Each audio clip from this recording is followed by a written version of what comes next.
పోలవరం జిల్లాలో పెద్ద పులి భయం వెంటాడుతోంది.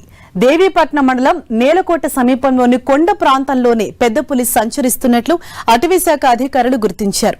ప్రత్యేక బృందాలతో పగలు రాత్రి పులి సంచారంపై నిఘా పెట్టారు. థర్మల్ డ్రోన్ల సహాయంతో పులి కదలికలను ఎప్పటికప్పుడు గుర్తిస్తున్నారు. అటు ప్రజల భద్రత దృష్ట్యా ప్రజలను పులి సంచరిస్తున్న పరిసర ప్రాంతాల వైపు వెళ్లకుండా ప్రత్యేక చర్యలు చేపట్టారు. గత 5 రోజులుగా పశువులపై పెద్ద పులి ఎలాంటి దాడులు చేయలేదని అధికారులు వెల్లడించారు. రాత్రి సమయాల్లో పశువులను సురక్షిత ప్రదేశాల్లో ఉంచాలని అధికారులు సూచిస్తున్నారు. పోలవరం జిల్లా దేవీపట్నంలో పెద్ద పులి భయం వెంటాడుతోంది. అక్కడ పులి సంచరిస్తున్నట్లుగా గ్రామస్తులు చెప్పడంతో ఇటు అటవీశాఖ అధికారులు సైతం అక్కడ ఫోకస్ పెట్టారు. థర్మల్ డ్రోన్ల సహాయంతో పులి కదలికలపై ఎప్పటికప్పుడు నిఘా ఉంచుతూ పులి ఏ ప్రాంతాలు తిరుగుతోంది, ప్రస్తుతం ఎక్కడ సంచరిస్తుంది అన్న దాని కదలికలపై అయితే నిరంతరం నిఘా ఉంచుతున్నారు. తొందరలోనే దాన్ని బంధిస్తాము అనేసి వాళ్ళు చెప్పడం జరిగింది. పులిని బంధించేందుకు ఇప్పటికే ట్రాప్ కెమెరాలను సైతం ఏర్పాటు చేశారు. మరోవైపు పశువులను సురక్షిత ప్రాంతానికి తరలించాలి. అలాగే గ్రామస్తులు కూడా అక్కడ తిరగకుండా ఉండాలని వాళ్ళు సూచిస్తున్నారు. మరింత సమాచారం మా ప్రతినిధి సతీష్ మనకు అందిస్తారు. సతీష్.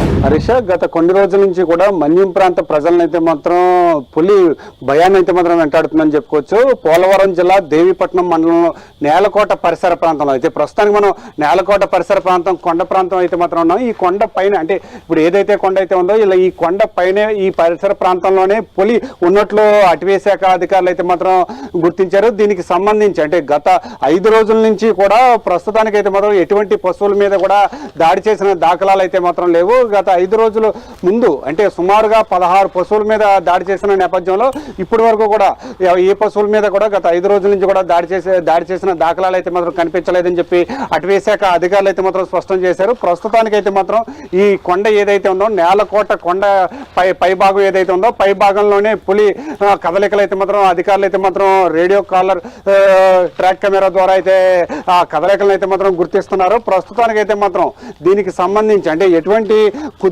పులిని అయితే మాత్రం సురక్షితంగా పట్టుకునేందుకైతే మాత్రం ఇటు హనుమాన్ టీంతో పాటు ప్రత్యేక బృందాలు అయితే మాత్రం గాలింపు చర్యలతో పాటు పులి కదలికలను గమనిస్తూ థర్మల్ డ్రోన్ కెమెరాల ద్వారా పులి ఏ ప్రాంతంలో ఉందనే అంశాన్ని అయితే మాత్రం పూర్తిగా క్యాప్చర్ అయితే మాత్రం చేస్తున్నారు. పులిని పట్టుకునేందుకు సురక్షితంగా పట్టుకునేందుకు అన్ని రకాల ఏర్పాట్లు అంటే ట్రాంక్లైజర్ గన్లతో పాటు పులి బోన్లను కూడా ఏర్పాటు చేశారు.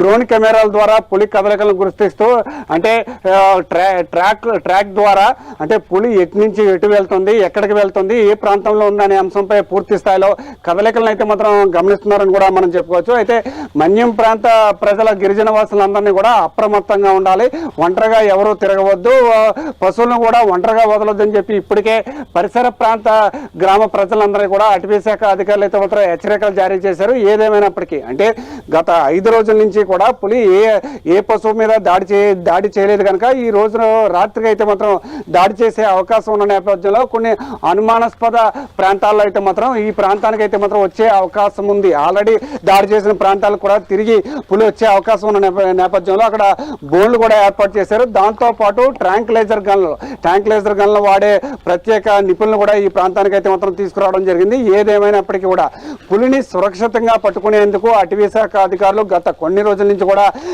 శ్రమిస్తున్నారని చెప్పుకోవచ్చు. దీనికి సంబంధించి బెంగళూరు నుంచి ఒక టీం రావడం, అదేవిధంగా హనుమాన్ టీంతో పాటు శ్రీశైలం టీం మొత్తం అందరూ కూడా బృందాలుగా మారి పులిని పట్టుకునేందుకైతే మొత్తం విశ్వ ప్రయత్నాలు కూడా చేస్తున్నారని కూడా చెప్పుకోవచ్చు. ఏదేమైనప్పటికీ కూడా పులిని పట్టుకునేందుకు సురక్షితంగా పట్టుకునేందుకు తిరిగి మళ్ళీ అటవీ ప్రాంతంలో వదిలేందుకు అయితే మాత్రం అటవీశాఖ అధికారులు ముమ్మర ఏర్పాట్లు అయితే చేశారు. ఎవరికి ఎటువంటి అపాయము కలగకుండా ఎవరు కూడా ఒంటరిగా తిరగొద్దని చెప్పి ఇటు గిరిజన వాసులందరికీ కూడా హెచ్చరికలు కూడా జారీ చేశారు. అయితే ఇప్పుడు ప్రస్తుతానికి అయితే మాత్రం పులి గత 3 నెలల నుంచి కూడా ఇటు పోలవరం జిల్లా, తూర్పుగోదావరి జిల్లా, అదేవిధంగా మనం చూసుకుంటే కనుక వెస్ట్ గోదావరి ఇలా ఒక టెరిటరీ అంటే ఒక సుమారుగా ఒక 70 కిలోమీటర్ల రేడియస్ లో ఒక రౌండ్ సర్కిల్ ఒక టెరిటరీ అయితే మాత్రం తయారు చేసుకుంది. అదే సర్కిల్లో పులి కూడా తిరుగుతున్నట్లు అటవీశాఖ అధికారులు అయితే మాత్రం గమనిస్తున్నారు. ఎట్టి పరిస్థితుల్లో పులికి ఎటువంటి హాని కలగకుండా సురక్షితంగా పులిని పట్టుకునేందుకు ట్రాంక్లైజర్ గన్ ద్వారా ప్రయత్నాలు అయితే మాత్రం చేస్తున్నారని కూడా మనం చెప్పుకోవచ్చు. Harisha. Right, thank you Satish.